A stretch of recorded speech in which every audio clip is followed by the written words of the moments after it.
I never expected to find myself in Cogolo again. Not in this lifetime, and certainly not as the man I had become.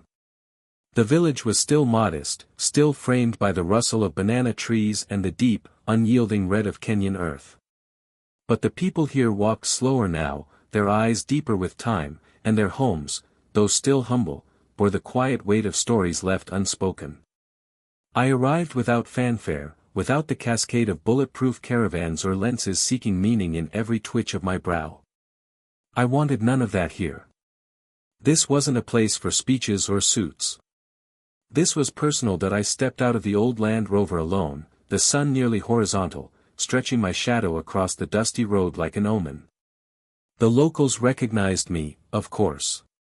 A few widened their eyes, a woman dropped her water container, and a teenage boy froze with a soccer ball wedged beneath his foot. But no one screamed, no one rushed forward. They respected the silence. They always had. I walked toward the home that used to belong to my grandfather, now a weather-beaten structure guarded more by memories than wood. There was no one there. Just the sound of wind brushing against the eucalyptus trees and the soft creak of the gate as I pushed it open. That I wasn't here for ceremony.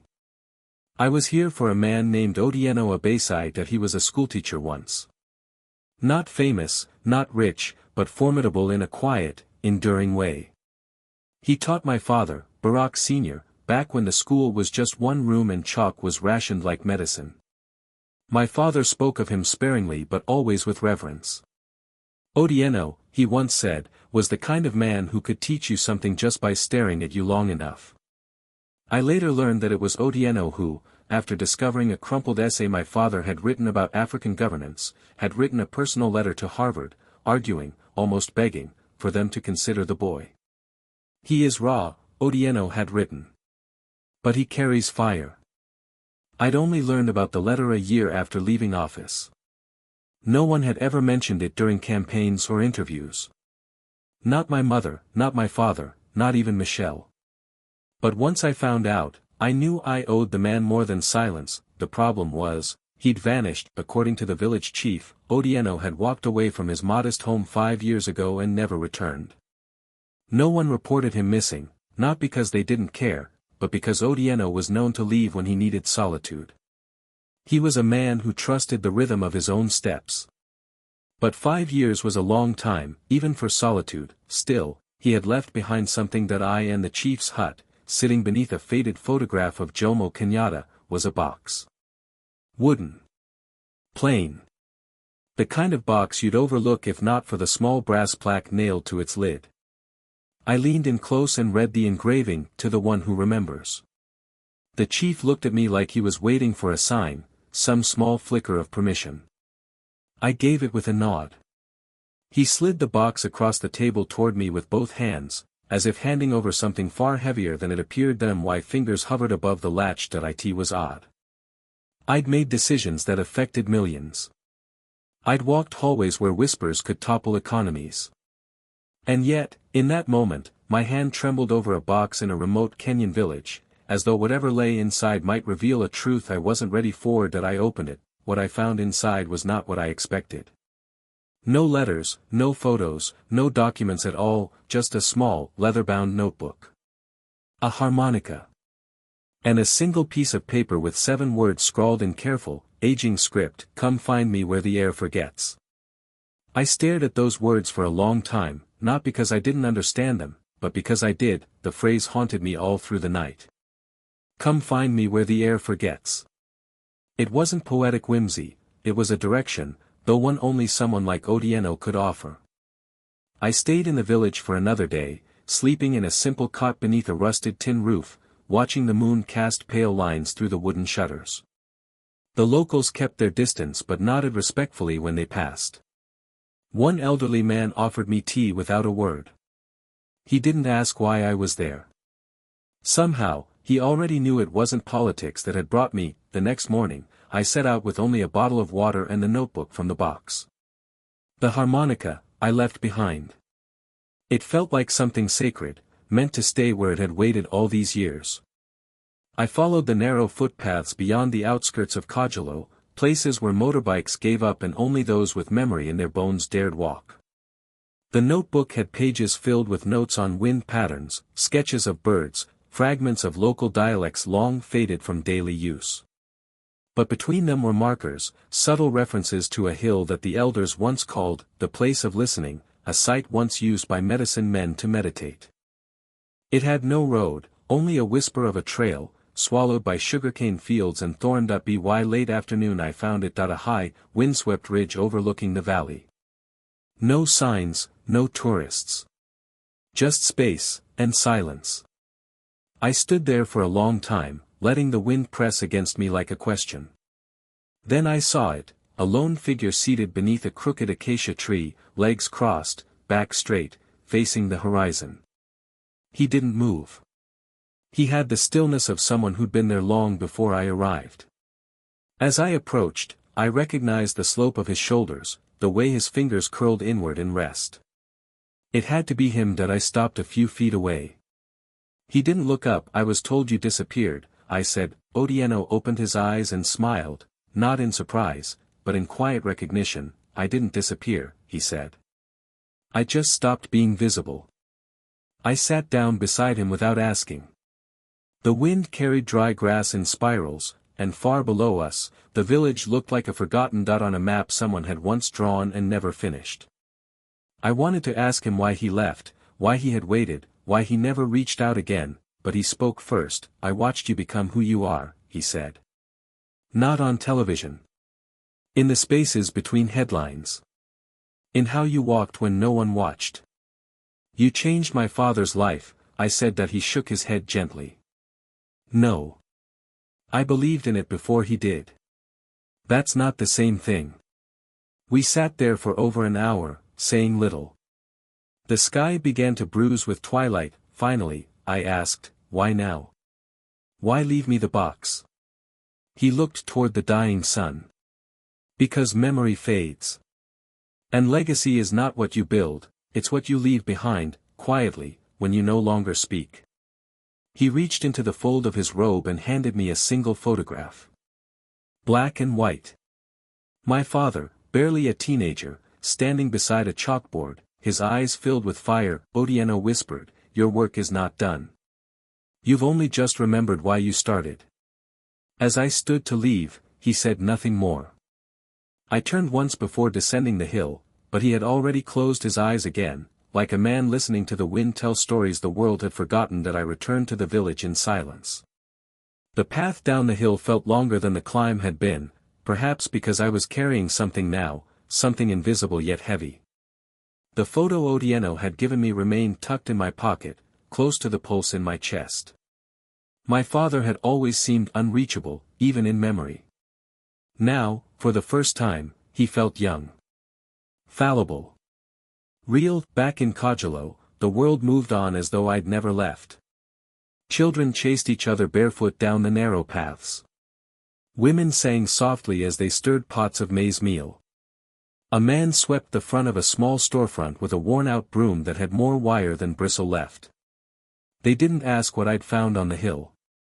I imagine they knew better than to question a man returning from the place where the air forgets. I spent that night in the chief's home, sitting by the low fire while the elders told stories in Kikuyu and Luo. I understood fragments, but the rhythm mattered more than the words. Every once in a while, one would look over at me, not with expectation, but with a kind of curiosity I hadn't seen in years. As if I were still being measured. It wasn't until dawn that I remembered the notebook. I opened it again beneath the weak light of the rising sun. Near the back, scrawled between sketches of tree roots and weather notes, was a single line I hadn't noticed before. It read, if a man forgets his beginning, the world will gladly write his ending for him. And beneath it, a name I hadn't heard in decades. A name tied to an entirely different kind of memory, Professor Mugo Kalila. He had taught my father philosophy during his university days in Nairobi. I remembered the name only because my father once quoted him during an argument we had when I was 17, over dinner, about colonialism and individual responsibility. Mugo says the chain isn't broken when the master lets go, my father had said, it's broken when the slave forgets he was ever bound. I hadn't understood it then. I did now that it was clear what I had to do next. That I made a few calls that morning, quietly, off the grid. A contact in Nairobi agreed to meet me at an old bookstore that doubled as a cafe. I traveled under a different name, dressed simply, carrying only a small satchel with the notebook, the photograph, and a single phrase lodged in my thoughts like a stone in my shoe. Mugo Kalila had disappeared from public life after the early 2000s. Rumors suggested he'd grown disillusioned with academia, others whispered of threats from political factions he'd once critiqued too openly. None of it was confirmed. But my contact had a lead. A place in Nakuru. A library no one used. A bench no one sat on but that, according to some, always had a fresh flower left every Sunday. 3 days later, I stood before that bench. There was a hibiscus bloom resting on the seat that I Saturday and waited. The library behind me was nearly silent. Cracked stone steps led up to shuttered windows, their paint flaking like old secrets. It was the kind of place memory went to rest, neither erased nor preserved, just waiting. The hibiscus lay beside me on the bench, its petals already curling at the edges from the midday heat. I waited there for almost an hour. Just when I began to wonder if I'd misread the sign, a shadow fell across the ground beside me. He didn't speak. Just lowered himself slowly onto the bench. His beard was white, but not neatly trimmed. His eyes held the weight of someone who had once looked too long into the future and then chosen to walk away from it. When he finally spoke, his voice was low, like someone trying not to wake a sleeping world. "You're not here for theory, are you?" It wasn't a question. I turned and nodded once. "No, Professor Kalila. I'm here for the truth." A faint smile cracked the edge of his face. "Truth," he muttered. "That old beast." He didn't ask how I found him. Didn't seem surprised. In fact, nothing about him suggested surprise, as though he'd been waiting for someone to show up for years, and now that I had, we were simply continuing a conversation he'd already begun in his mind. That I pulled the notebook from my satchel and passed it to him. He took it in his hands like it was something sacred. His fingers paused on the front cover before flipping slowly to the back. When he reached the final page, he stopped. He didn't read the line. He whispered it. "If a man forgets his beginning," he said, "the world will gladly write his ending for him." He exhaled through his nose, shut the book gently, and handed it back to me. Otieno used to say that to me every time I got too clever. Especially when I started lecturing in English instead of Kiswahili. He turned toward me, his gaze steady. "So, what is it you fear forgetting?" I didn't answer right away. That it wasn't an easy thing to confess, but finally, I said, that the work I did, wasn't enough. That my voice, my presence, became the symbol instead of the change. Kalila nodded, not with pity, but recognition. "Symbols are necessary," he said, "but dangerous. People build statues when they want to stop listening." The sun shifted behind a thin veil of cloud. A breeze moved through the trees. "I saw what you tried to do," he said. "So did Otieno. That's why he left you the box." "You spoke to him recently?" "Not in years," he replied. "But we knew each other long enough to understand what silence can say." He reached into the folds of his coat and pulled out something small, an envelope. A pale yellow thing, brittle at the corners. My name was written on it in Otieno's script. Kalila placed it in my hand without ceremony. "I was told to hold on to this," he said. "Until you remembered where you came from." Inside was a single sheet of paper. No message, just a list of 8 names, and one date that I didn't recognize any of the names. But the date, February 4, 1969, was unmistakable. It was the day my father first stepped foot on American soil. I spent the evening in a modest guesthouse overlooking Lake Nakuru, the envelope folded neatly on the table beside me. The names stared back at me like fragments of a forgotten song: K. Ruto, M. Nyango, E. Weeksa, all unfamiliar. The date below them was branded into my thoughts now, not for what it revealed, but for what it might still be hiding. February 4, 1969, my father's arrival in America. But this list, it wasn't about immigration. It was a memory disguised as a question that I called no one that night. No advisors. No aides. No friends. I needed stillness to think clearly. The next morning, I traveled back to Nairobi. I visited the National Archives, a place where the air smelled like old books and vanished time. It took hours and 3 different archivists, but eventually, I found a mention of the 8 names. They were all part of a forgotten academic exchange program between Kenyan universities and U.S. institutions in the late 60s, an initiative partially funded by American private donors and facilitated by a shadowy cultural institute no longer in existence. 7 of the 8 students had gone on to successful careers. Professors. Economists. A judge. But one name stood out, Barack Hussein Obama Sr. listed not as a participant, but as a replacement. A sudden chill passed through me. The others had been selected years earlier. My father, it seemed, was added at the last minute. Otieno's letter to Harvard wasn't just a lucky break, it was a disruption of something already in motion. A quiet insertion. Someone had stepped aside for him. Or been pushed aside. I found a single note written in pencil on the margin of a scanned memo, confirmed, exchange finalized post-February 2nd. Replaced K. Ruto. That name, first on the list, was circled. I dug further. Kiptu Ruto. He was the original scholarship recipient. He had written a thesis on decolonial economics that had angered several European donors. Days before the final selection, he'd withdrawn, due to personal circumstances. Except he hadn't. He'd vanished. No graduation. No letters. No record of employment or travel. Not even a death certificate. Just a disappearance, and my father's journey began in that empty space. I walked out of the archives with the notebook in my hand, the photograph in my pocket, and a question turning circles inside me. What if the opportunity that gave me life was born from another man's silence? Back in Kajalo, I returned to the hill where Otieno had waited. He wasn't there. Only the wind. I sat beneath the same acacia tree, letting the heat cling to my skin. I thought about legacy, not as the speeches or the books, but as the unseen movements behind them. The substitutions. The vanished. The ones who never got written into history but shaped it anyway. Otieno had never intended for me to find him. He intended for me to understand. That night, before I left Kenya for good, I returned to his old home and placed the harmonica back into the box where it had rested for years. But I added something of my own, the photograph of my father as a boy, standing by a chalkboard. I closed the lid gently and left the box where I'd found it. As I walked away, I heard something behind me, not a voice, not a footstep, but the low whistle of wind catching the reeds. Or maybe, just maybe, it was the harmonica, breathing on its own. It took weeks before I spoke of it to anyone. The box, the hill, Otieno, the list. I carried it all like a private current under calm waters.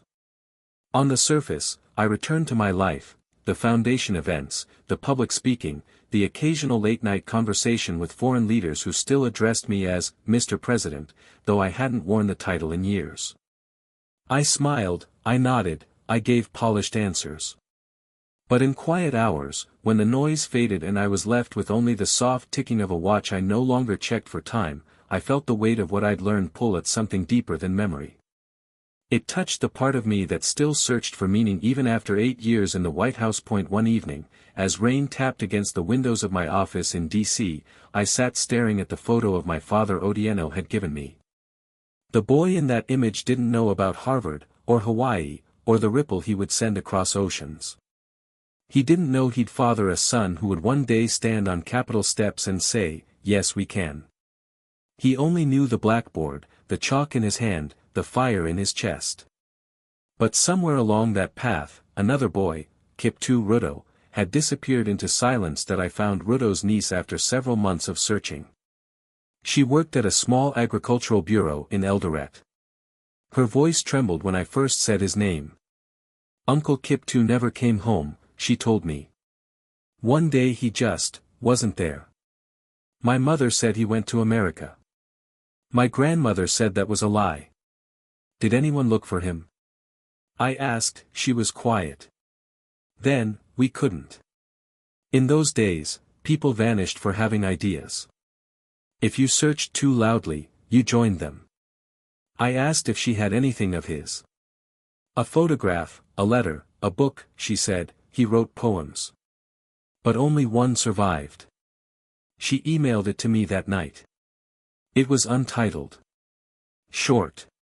Just 6 lines. They will not remember my name, but they may use my seat. Let the words I could not say be seeds beneath their feet, that an O wind can lift a rooted tree, but it can carry the seed. That I read it 3 times, then I wept, not for guilt. Not for shame. But for the strange, bittersweet truth that every legacy is stitched from the threads of those who never had one. I had walked a path that, in another version of history, had belonged to someone else. I hadn't stolen it. I hadn't even known it.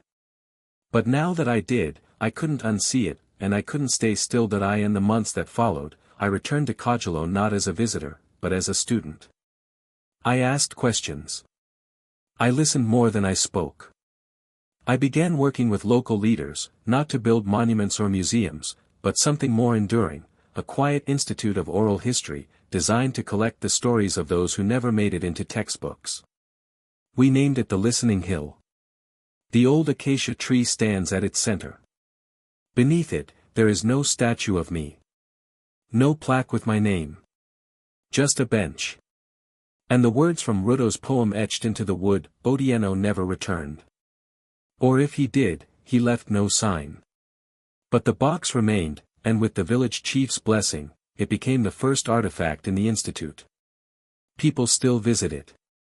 Some bring small things to place inside, letters, keepsakes, pages torn from old diaries. No one records who leaves what. That's not the point. That a year after its founding, I gave a speech, not on a global stage, not to roaring applause, but to a group of teenagers seated on the earth beneath the Kenyan sky. I spoke not of power, but of echoes. I told them how greatness isn't something you chase.